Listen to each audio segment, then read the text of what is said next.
Hello. Good morning, good afternoon, good evening. Susan morning. Kleiner, great to see you. Hi, Dan. Hey, Good Jeff. morning. Hi, Lance. Hi, Tom. Hi, Carlos. Welcome. Good afternoon. We're going to give folks a few minutes to join. There's Frank. I was hoping he'd be here. Gosh, it feels like forever since we saw you. Hi, Frank. Welcome back. Hi, TJ. Susan, you look like you're feeling like I look or feel. I don't know. That came out weird. It's cold. People are getting colds and the weather's changed. It feels like Halloween almost. Frank, good to see you again. It's been a long time. All right, we'll give people one more minute. We had a lot of people, and I know folks, I do the same thing. I see an interesting webinar and I sign up and then say, well, if I'm busy, I will just get the recording. So that's fine. One more minute. Ooh, it is cold. I had to turn my heat on today for the first time. How many of you are in climates where it's getting chilly now? Yeah, definitely. Dan's sitting down there warm and happy in Texas. Carlos, where are you joining us from today? Florida. Hold on. Yeah, Mike, let me call you back. Right. I'm in Florida. Yeah. So it's like 20 minutes north of St. Augustine. Ah, nice So area. it's sunny and it's 75 degrees. How'd you make it through with Ian? Oh, it was okay. Nothing, just a bunch of branches and it was wet. That's all. Well, that's good. That's good. There were a lot of folks who had a much harder time of it, obviously. Yeah, I feel for those people. Yeah. If you're from the west coast of the state, you're not going to be vacationing there for a while. No, definitely not. So feel free to put your cameras on. I encourage you to join in the conversation. This will be a conversation, although I've got lots to say. I know you all have lots to say as well. So with that, we're about 3 minutes in. I'm going to go ahead and share the slides. Let me just set up first. Just before I came in, one of my cats jumped up on my screen and changed everything. So I've got to reset to share my slides. All right.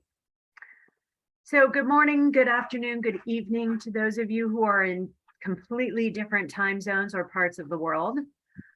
Today, we're going to talk about how to sell to the C-suite.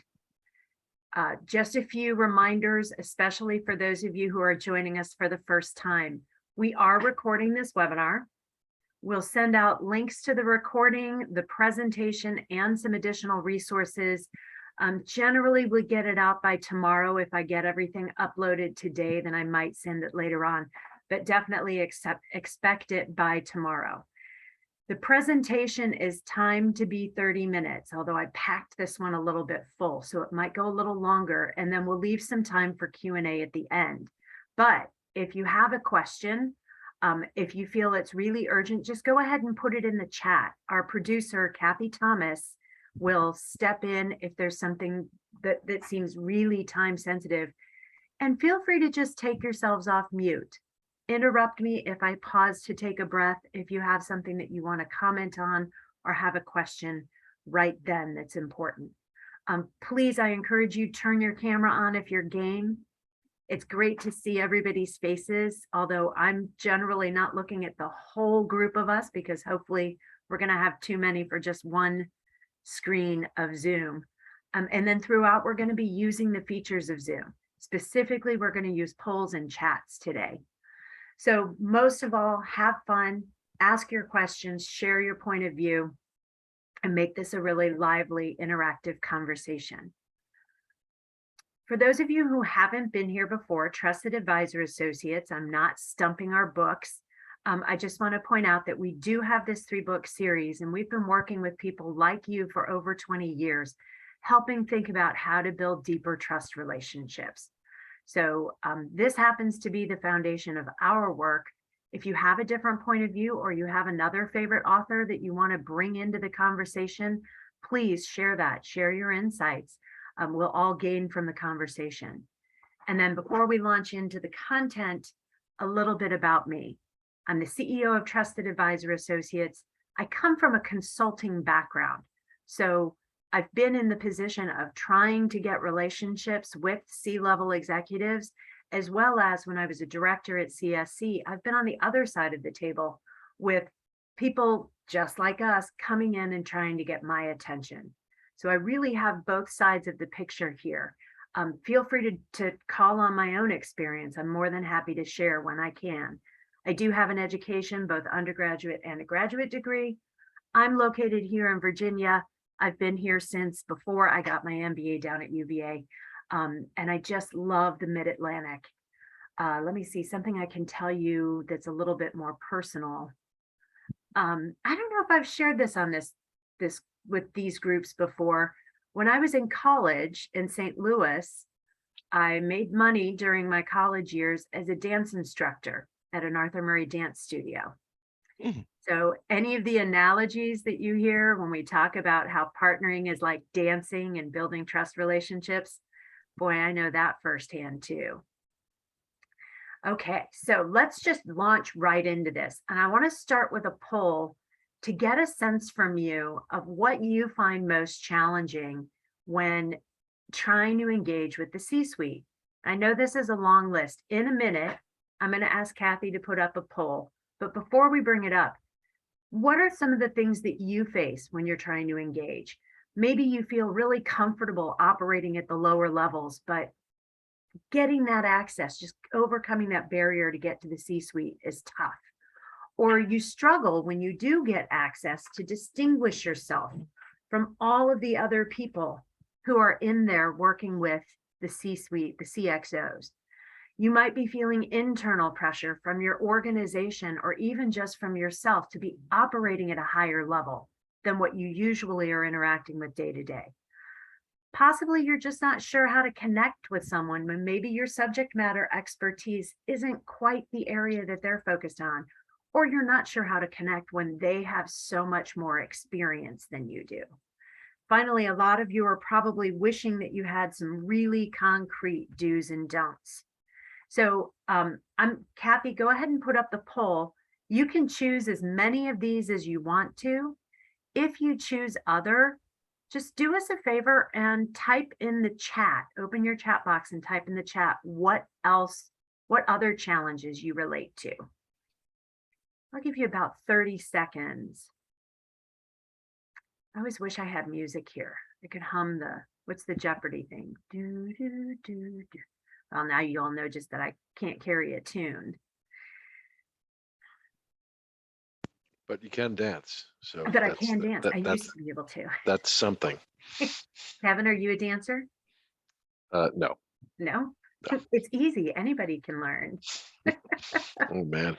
You sound like you wrote right out of the Arthur Murray ad there. That's good. Absolutely. Anybody can cook. Anybody can dance. Yes. We have two Kevins and we're both dancers. There you go. All right. Who else wants to weigh in on what's really a big challenge for you? I'll give you 5 more seconds to see what's on your mind. Okay, Kathy, let's go ahead and show those poll results so people see what other people are struggling with.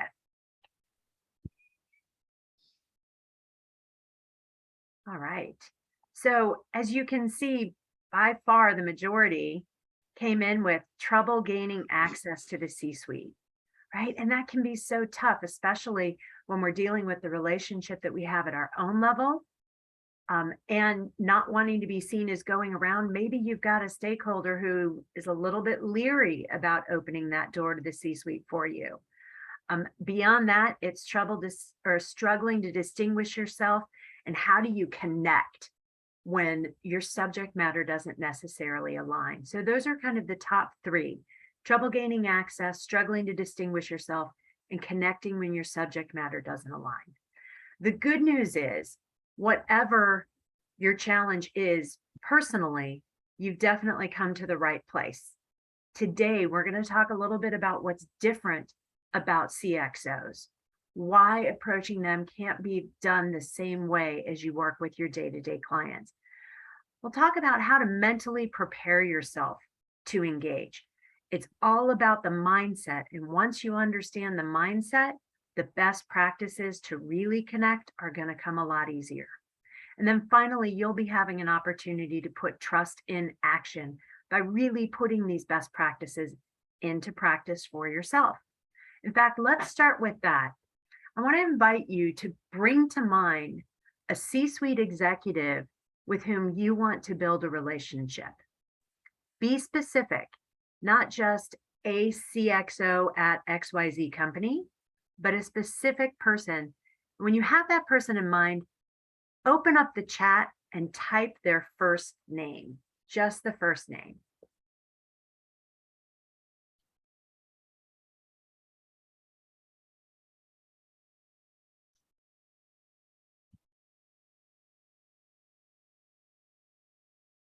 Good. So now that you have that person in your head, really keep them in mind as we go through the rest of this conversation, and be thinking specifically about the insights that you'll have about how to engage with them and what brings the most value. All right. So first off, I want to start about what's different with the C-suite, right? They're really operating in a different world. And to sell effectively to the C-suite, you really have to understand what their needs are and how they think. I want to talk about 5 things that set the C-suite apart from other clients that we have. Number 1 is their sphere of influence. CXOs have responsibility for a whole enterprise, even if they're responsible for a particular area like the CIO or the CFO. Thinking that their responsibilities end at the boundaries of that area is, quite frankly, it's a mistake, because they sit on a board at the C-suite that together is responsible for everybody's organizational responsibilities. In order to effectively engage at their sphere of influence, the onus is on you to put more emphasis on the why of your suggestions than the how of your suggestions. They need to be able to effectively communicate it at their level, and you have to be able to adopt the language of the whole organization, thinking about things like strategy, how they can make impact, and how they can affect change. So the first difference in the C-suite is recognizing that they have a larger sphere of influence. The second difference is recognizing the constraints that are on their resources. Any CXO is going to be working with inadequate resources and generally under difficult deadlines. They rarely have the time, the budget, or the resources to say yes to everything that's brought before them. So in order to respect their resource constraints, it's important to be quick about the value that what you're proposing will provide to them in the organization. Be prepared when you talk with them to be concrete about what challenges you see and offer a solution that they can get behind. Be clear and concise in how you present your recommendations and communication, and be willing to serve as a sounding board, not just somebody who's putting things on their desk for them to approve or to consider. Be willing to have that be a truly two-way communication. The third thing to recognize about the C-suite is that they're operating under an incredible data overload. They're besieged with incomplete or sometimes contradictory data. And so in order to help navigate the data overload, focus on helping them simplify, clarify, and focus their attention on the data that's most important. If you can help identify just a few critical factors that will help them make a decision, you can clear through some of that data overload and get them focused on the solution that you're putting in front of them. Number 4, isolation. It's lonely at the top. C-suite executives are often receiving information that's filtered by their subordinates. They're constantly having to wonder, do I have the whole picture? Am I only seeing what's being pushed up to me? Does this person have an agenda? Are they not willing to share the bad news? Are they sugarcoating the real situation? You can help a C-suite executive by recognizing this element of isolation. Tell the truth and be direct as you can. It's often difficult or uncomfortable, but that's very valuable to a CXO. Deliver bad news immediately if you're aware of it. If you're in a situation where you're working with an ongoing project, you've got schedule delays or cost overruns, be willing to say that sooner than later. Don't struggle to find the answer before you let them know what's going on. Be willing to say you don't know if you honestly don't know. One of the worst things we can do is dance around a topic or try to bring in something that's a little bit close to what they've asked us, but not quite the response they're looking for. Avoid spin. Don't try to put a good spin on things or sugarcoat things. And really the most value you can provide is to become somebody that CXO can turn to when they need counsel. Finally, the 5th element that's really different for C-suites is the complex decisions that they have to make. They're faced with many complex decisions and ultimately they're responsible for them. The buck stops with the C-suite. Help the CXO make a decision that's right for the organization, not just for a part of the organization, and certainly not just something that's right for you. Respect their decision to do nothing if that's what they choose to do at the time. Sometimes that's the best choice for a CXO. And focus on being a helpful part of the decision-making process, not so much on the decision itself. Really help them see their way through how to make the decision. So once we think about the differences in the C-suite world, and if you want to, you can snap a picture of this just to remind yourselves of what these key differences are. Once we recognize all these differences, how do we get in there and help them make the right decisions? It all starts with your mental preparation. There was a study done by the US Olympic Committee. I think, gosh, it's been probably going on 20 years now, when they looked at the importance of mental preparation for truly high level performance. And what they found was mental preparation is absolutely critical, that athletes who did not sufficiently prep mentally almost never made it to the highest levels of performance. It's not a guarantee. Athletes who do prepare mentally don't necessarily win, but those who don't almost never win. So getting your mental preparation right is a big deal. 3 things to consider. First, manage your motives.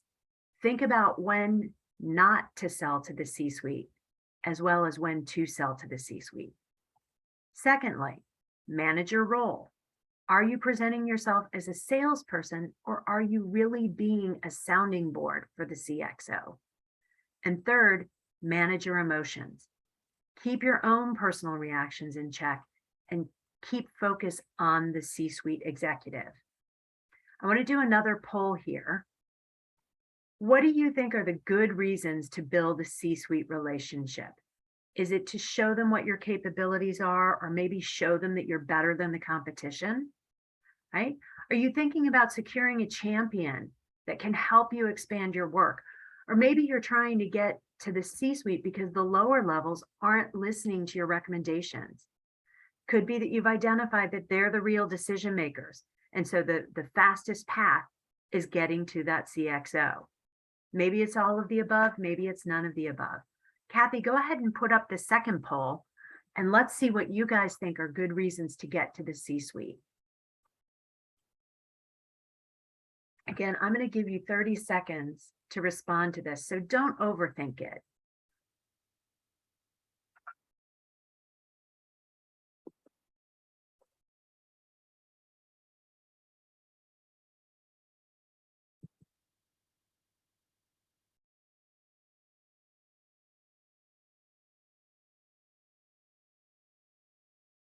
Let's give you 5 more seconds to respond. I see we've got about half of the people in there.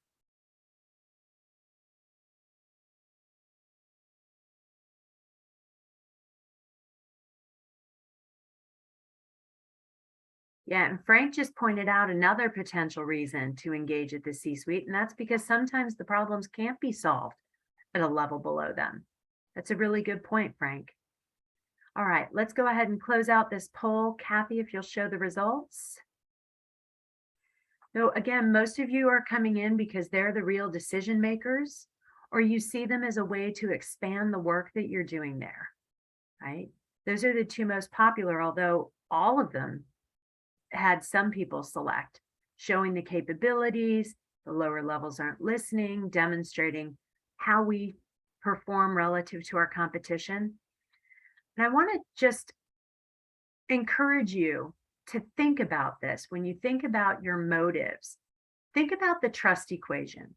The trust equation shouldn't be new to any of us. In case it is new, the trust equation simply says that your trustworthiness is a function of your credibility, what you say and how you say it, plus your reliability. Do your actions match the expectations that have been set? Plus this thing that we call intimacy, an ability to connect and create a safe space for the other person, all drawn down by your level of self-orientation or your focus. Now, most of the reasons that we want to connect with the C-suite, while they're completely understandable, also are very, very high self-oriented reasons. We're thinking about what we can do to get a decision made, or expanding the amount of work that we have, or getting somebody who's going to help champion us. These are all focused on how we build our own business, which again is completely understandable. We're in business. The paradoxical thing about trust is that if we lower our self-orientation, our trustworthiness goes up. So engaging with the C-suite, it gives you access to their inner circle, and you have to treat it as an honor, not as a trophy. We may want to be able to go back and brag a little bit that, yep, I got the entree to the C-suite. I'm having a meeting with the CFO. I'm meeting with the CIO or the CEO. At the end of the day, though, that's about how we feel. So think about the fact that you're here to help the CXO, not to sell something to them. Put connecting with that person higher on the agenda than explaining what it is that you want them to understand. And resolve to speak plainly and honestly. That means being candid about your own strengths and weaknesses, and really sharing with them your view, your perspective, your point of view of what's working in the organization and what you see could be working better. The second way to mentally prepare is to manage your role. Leading with trust requires you to consistently value the relationship more than any one transaction. So again, think about being a sounding board for the CXO versus being a salesperson to the CXO. If you see yourself as a sounding board, you will find yourself doing things like facilitating collaborative discussions, being able to help explore strategic options from various points of view. You'll listen with curiosity and interest, not just to hear those words that allow you to pounce with, here's what the right recommendation is. You'll be able to help the CXO identify how you can help make the decision that's right for their organization. It suggests, again, that you'll be willing to speak the truth in a direct, respectful, and unvarnished way. And finally, coming back to this idea that recommending or supporting that sometimes no decision is the right decision. So thinking about all of these things that allow you to be more of a sounding board than a salesperson, which of these is most challenging for you? Go ahead and open your chat and just type in what's the most challenging thing for you when you think about getting access to that CXO that you identified.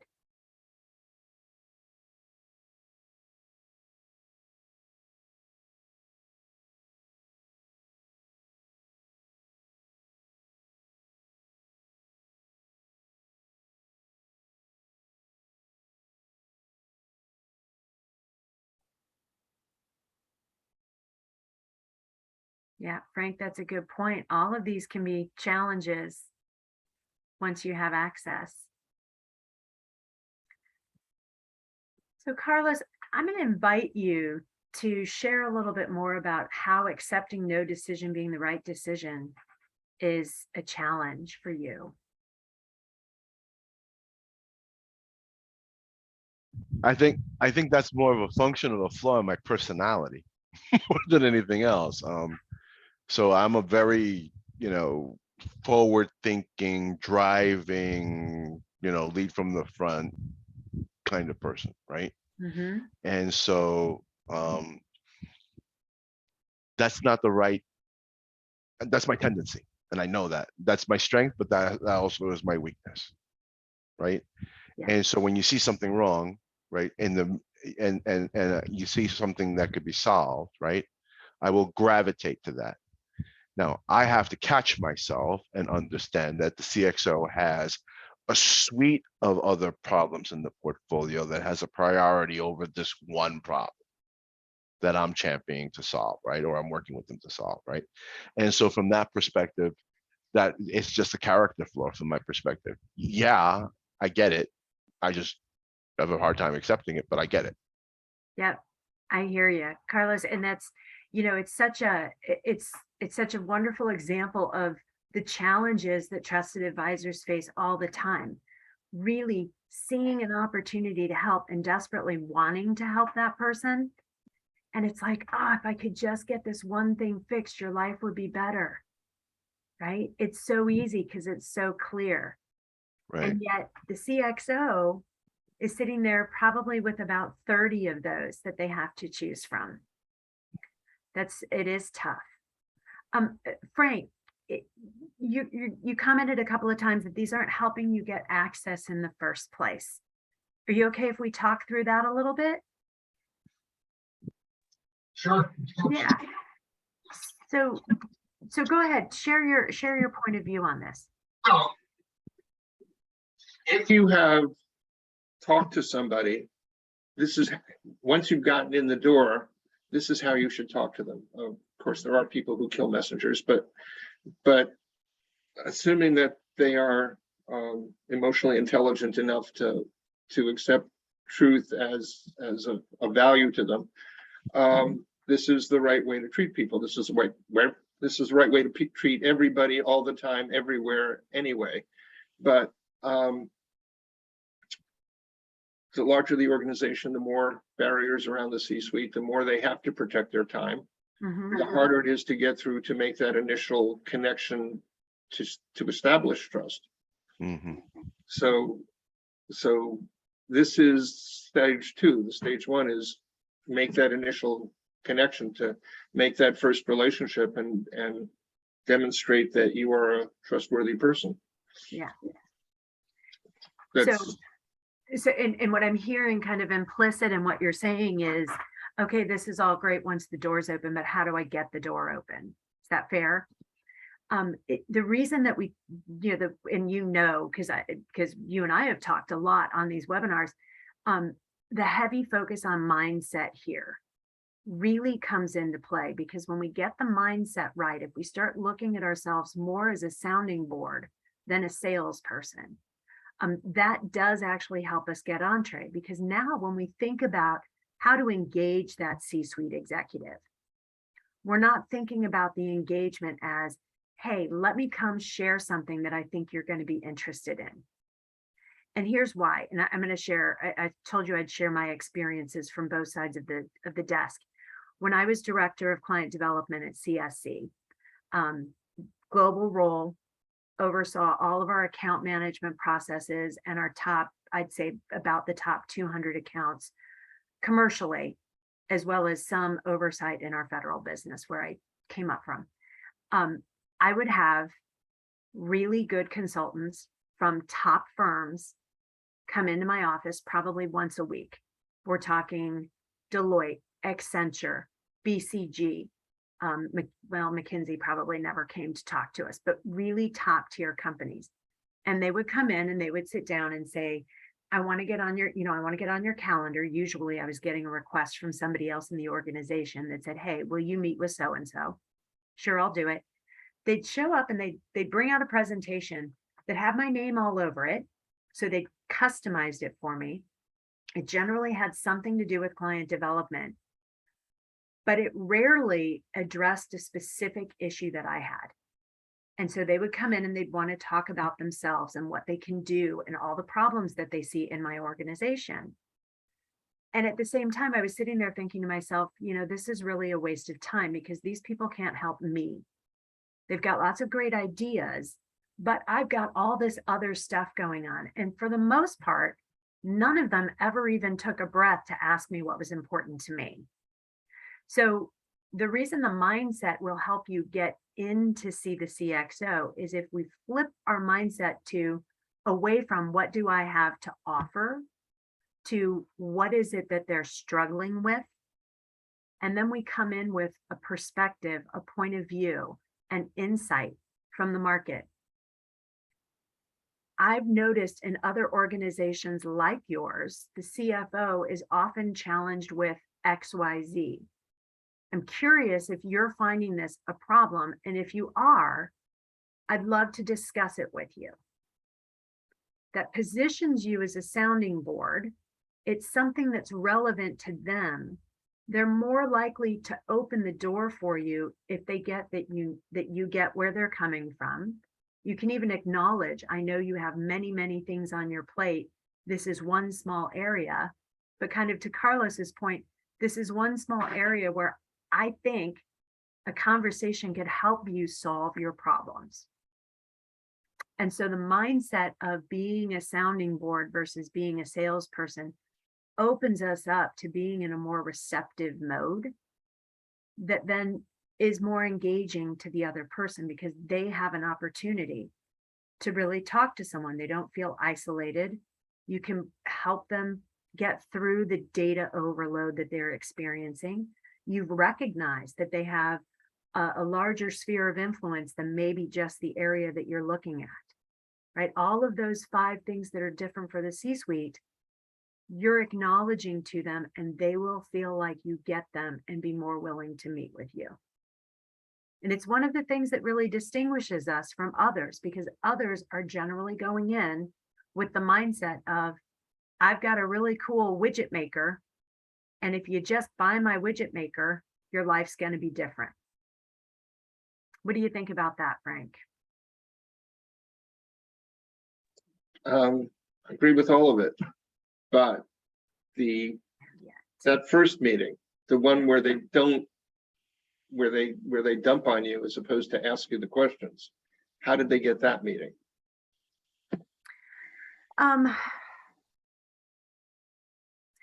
Like I said, a lot of it is through networks. Somebody else in my organization would say, hey, will you take a meeting with somebody? And generally I'm willing to do that, especially if it's somebody more senior than I am. But also, and there's a whole nother topic that we address, which is how to expand existing business, which includes moving up to the C-suite. Some of the things to think about are how to engage your existing clients to get in there. It's different if you're doing it cold than if you're doing it on a referral. It's really about being able to get their attention and bring something of value to them. Let me think, Kathy, if you'll make a note, Frank, I'm going to look through because I want to make sure that we cover this topic in the time we have. And I'm realizing that we're kind of running short. Kathy, make a note that I'll look through some of our blogs and try to find something that's a little more specific to answer your question. Right now, my brain's going so many different directions. I'm afraid I'll just take 20 minutes talking about it. Are you okay with that, Frank? Perfectly fine. All right. I'm dodging, but only temporarily. And I recognize that. All right. Let's get back to the third mental prep area, which is managing your emotions, right? If you're off your game, your focus is it's going to be even more on yourself and not on the executive, which decreases trust and increases relationship mistakes. So when you prepare to go in, think about some of these common pitfalls and just be prepared against them. One, falling back into patterns or habits that are comfortable, but not necessarily effective. Things like death by 1,000 slides or talking too much about ourselves and our capabilities. Allowing the pressure of time to dominate.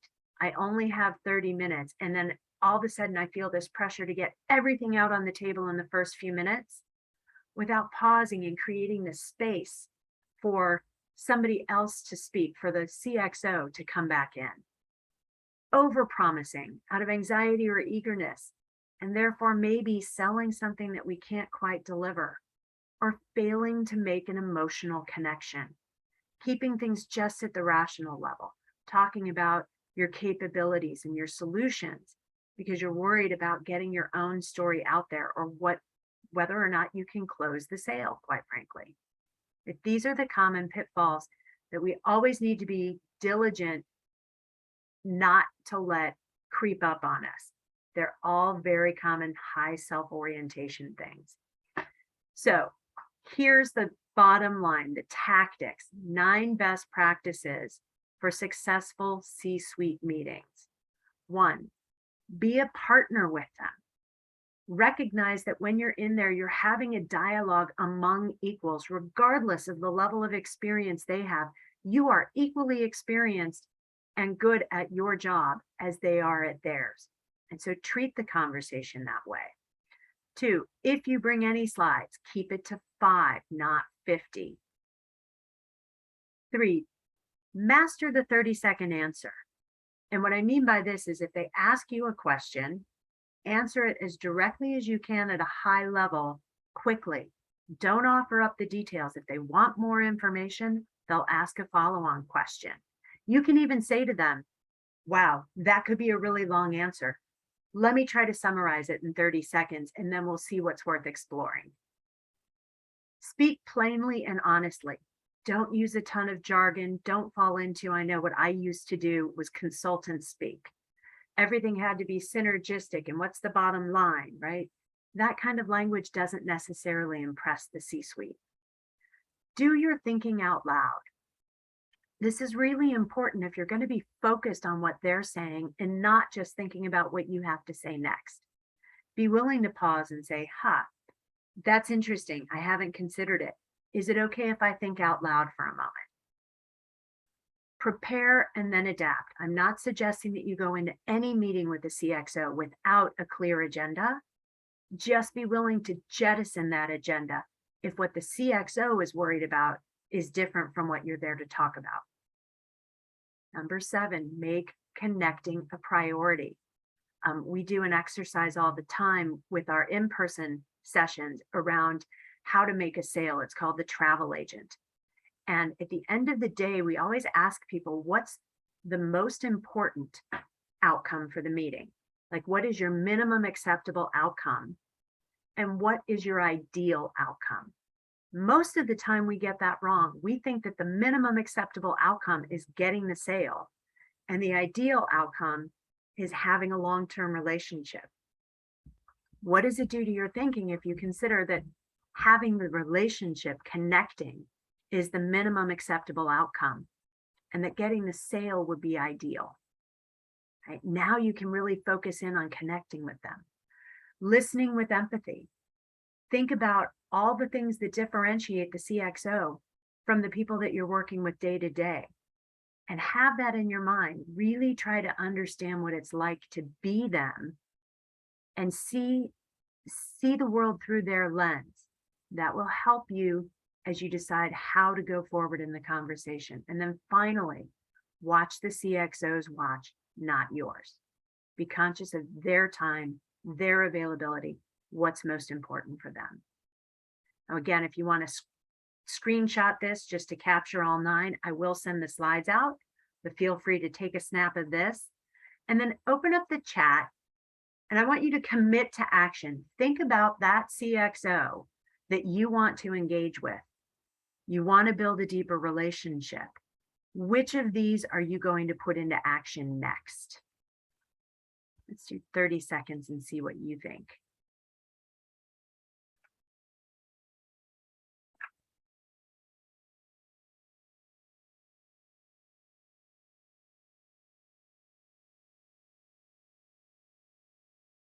Nice. Yeah, these are good. That 30-second answer is popular. Bringing 5 or less slides. Yep. Great. I'm seeing a couple of themes. There seem to be 2 themes. One is being clear and to the point. The other is really around connecting, being a partner, having it be a dialogue, not a presentation. Good. Now, the real challenge is to go ahead and do it, right? So take action, reach out to that CXO, get on their agenda, and have the valuable dialogue that you deserve. So before we wrap this up, I want to hear from you. What's your biggest takeaway? I can't believe it's already been 40 minutes, and I do want to leave a couple of minutes for questions. I'll stay on a little bit long. So if you had to remember one thing, or you were talking with a colleague 6 weeks from now and you said, you know what really sticks with me from that conversation, just chat that to everybody, your biggest takeaway from today.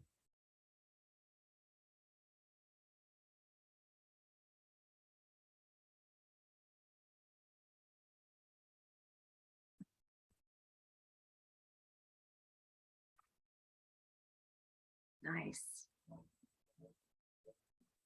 Oh, Simpath, I love that. Take pride in the connect. I love that. What a great takeaway. Good. These are awesome takeaways. All right, we're going to open it up to questions. So some of you have already put a couple of questions in the chat. Keep putting in your biggest takeaways. And as Kathy grabs those questions, I'm going to go look through the chat and see what questions have come up. Kathy, let's pop up a poll just to see if this webinar was helpful to our folks.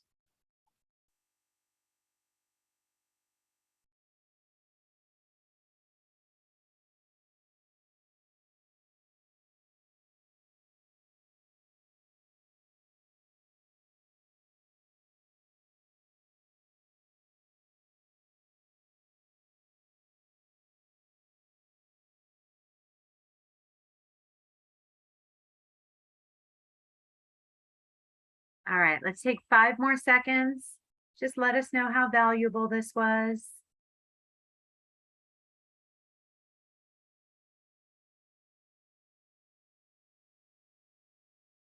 Okay. Thank you very much for your feedback. So let's open it up to Q&A. I see a question from Odd that says, and I see 2 of them in a row. How to capture their attention and engage in a 5-sentence message. And actually, I'm going to stop sharing so that we can see each other. So how to get their attention and engage in a 5-sentence message. That's a pretty big ask. Do you mind coming on camera and just sharing what you're thinking about here? And you're on mute. 2 years and I'm still doing it. Yeah, it is a big ask. So my question is, they're actually related. if we're trying to use LinkedIn as a main means of generating leads, how do you propose we try to make a connection that, yeah, that's it. How do you propose we use LinkedIn to make connections? So I'm going to start by telling you how not to make a connection. Don't make a connection by sending out a note that says, hey, I see that we're in a similar industry. I'd really like for us to connect. And then the very next thing that comes through is, I'm selling XYZ. Do you want it? Right? Right. How many of you get those LinkedIn things, right? Super annoying. There's a concept of reciprocity when it comes to building trust that's really critical. And so the answer may not be one that you want to hear because it takes time. Mhm. The way to get somebody to hear us is to first demonstrate that we hear them. And so in order to offer value, the first thing that you need to do is get on their radar. And in LinkedIn, that means commenting on posts that they make, sharing things that you think are of interest to them if you're connected with them. Mm. I see you're talking about specifically without a strong network of known contacts. If you can, get into their network and see who you do know, learn more about them, follow the things that they're following so that you're posting and you're commenting on areas that they're watching, even if they don't post a lot. Right? These are the things that you can do to let them know that you're hearing them. Then once you've done that a number of times, you can reach out to them and say, you know, I've been seeing you a lot in LinkedIn, and I think that we have some areas in common. I'd love to hear your opinion about, or again, this is where you can bring in a point of view. I've seen this happening in our industry. I'm curious if you're seeing it in your company. And if so, would you be open to a conversation? Right? It's making the ask, but making the ask because you're demonstrating that you've been following them, you've been listening to them first. Mhm. Have you known that to be effective? Because why would an Absolutely. executive say, sure, you know what, I've got 20 minutes to answer your question, even though we've been playing, I've been like in their playground playing with their ball for 6 months. Why would they say, sure, I'll hop on a call with you, even though I don't know you? Why would you? I would do it if I felt like I would do it for 2 reasons. One, I can get something out of it. I Yeah, really believe I can, right? Or 2, they noticed something about me that I thought was really special. So they dug deeper than the surface. I would do it for that too, because not many people actually take the time, to your point, to really get below the superficial level. So if they mention something, I'm like, all right, you really have been paying attention. Then yes, I do. I'll take that. there's your answer. Okay, thank you. I like that. And by the way, for any of you, and hopefully I'm not insulting anyone if you're in this business, but the new AI cold messaging stuff where I'll get, I don't know if you've seen these, I get an email from somebody, hey, I see you're in the Virginia area, you know, let's go XYZ sports team or something. And it's like, that is such a blatantly obvious attempt to just find something that I might find familiar. It like people see through that stuff. So it does take time. It takes time to understand what might be important to them and recognizing that you're up against all of those things that make the C-suite different. Everything that they're struggling with on a day-to-day. Is that helpful? That is, thank you. I appreciate that. And I like the way you handled the question. Thank you. Excellent. Well, you've got me thinking on my feet. That's a good thing. Let's see, we have another couple of questions in here. I love your takeaways. So wonderful. Okay, so Kathy, did I miss any questions in the chat? The only thing I noticed, Noelle, is a couple of people mentioning how to create the 30-second answer.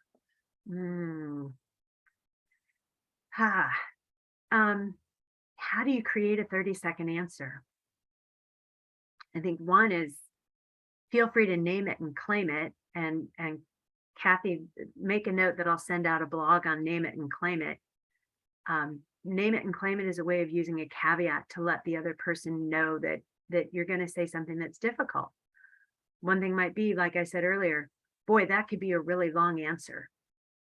Let me try to answer it concisely, and then we'll follow up on areas that you want to dig deeper. You can also just feed back with a direct question that says, boy, that's a really long answer. Do you want to take it in parts, or, how do you tell me more about what you're interested in? But anything that you can give them a taste and then put it back on them. Let them talk more to you. Because the important thing is not what you have to say, it's what they want to hear. And the more you can get them to explain what they want to hear, give them bits, start at a high level, get their reaction, dive down in the area that they think is most interesting. I think the better way to answer that is if you think about the reverse. What's the risk of going into a long answer? More opportunity to answer something that they're not asking. More time spent on details that they may not understand or care about.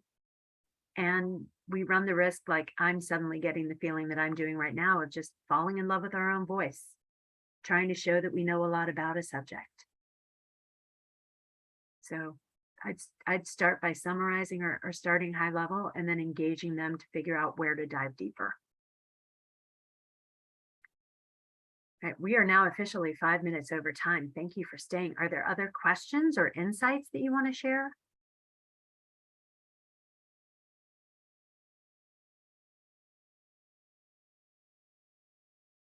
Thank you, Odd. That's so sweet. You made my day. I love it. All right, with that then, I thank you all for your time. Frank, keep me honest, shoot me an email if I'm not diving deep enough. And like I said, I'll look for some things that we might have to help answer that question. And Kathy, also make a note, please, that I'll look at that, how to expand business, as a topic for a future webinar. Maybe we'll get you some of the more concrete do's and don'ts. Thank you, everybody. It was great meeting you. It was good seeing a lot of you again. I hope you have a wonderful rest of your day. Thank you. Take care.